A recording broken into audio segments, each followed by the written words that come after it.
makapot ang kahapsay ug kalinaw ug matapos ang insurhensiya, gilusan ng Claveria's Municipal Task Force to End Local Communist Armed Conflicts o GADAP a community program.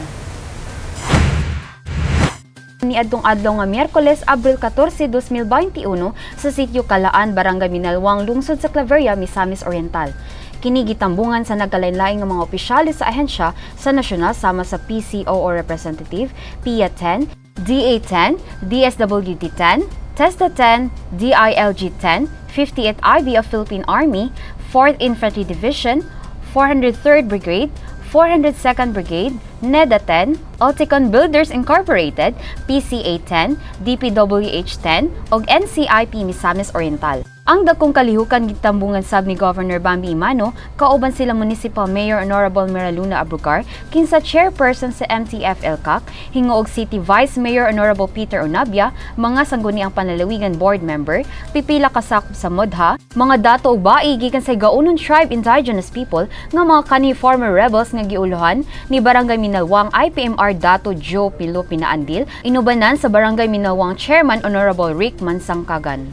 Dungan sa dakong kalihukan nagtunol ang nagkalalaing ahensya ug mga tabang. Samtang Kapitolyo Probinsyal naghatag og food packs, gatas ug uban pa pinaagi sa PSWTO, gitunol sab sa pagro ang moabot 150 ka mga seedlings gikan sa PCA 10 ug 100 ka mga aba ka seedlings nga nagkantidad og 40,000 pesos gikan sa PhilFida. Og 30 ka sako sa upland rice dinurado o guban pang mga butang nga gikinahanglan sa mga lumulupyo sa mao nga sitio o guban pang mga attached agencies sa DA10 mutunal sabog mga technical assistance pinaagi sa training and skills development aron sa hinahinay makabarog ang mao nga sitio.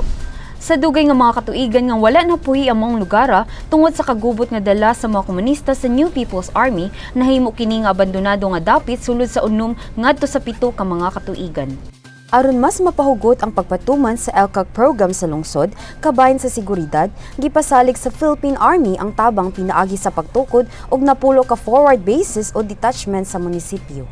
Si Major General Andres Centino sa Philippine Army nagsulti nga ilang pahugdan ang operasyon sa militar sa lugar kauban ng PNP-10 kay mao kini ang dakong hangyo sa mga higaonon tribe indigenous people nga masiguro ang ilahang seguridad samtang sila mopuyo sa maong lugar. Dako ang kalipay nga makita sa mga mata sa mga IPs samtang nagahiskot sa development plans nga ihatag sa gobyerno aron mapabuhi ang mao nga komunidad nga puno sa kalipay ug wala nay mga engkwentro nga matagamtaman nga nahaom sa tema nga Restoring Communities, Changing Lives, The New Beginning of Kalaan. Sulod sa mga katuigan nga pagserbisyo ni Governor Bambi Imano, napakita na niya ang dako nga pagtagad sa mga lumulupyo sa lalawigan, ilabi na ang pagsiguro sa kahapsay ug kalinaw pinaagi sa pagtinabanga aron matapos na ang insurhensiya dili lang sa probinsya sa Misamis Oriental apan tibuok nasod sa Pilipinas. Kauban si Cloyd Dalay sa kamera, ako si Jane Salimbaw alang sa limpyog matarong nga panggobyerno padayon Pilipino.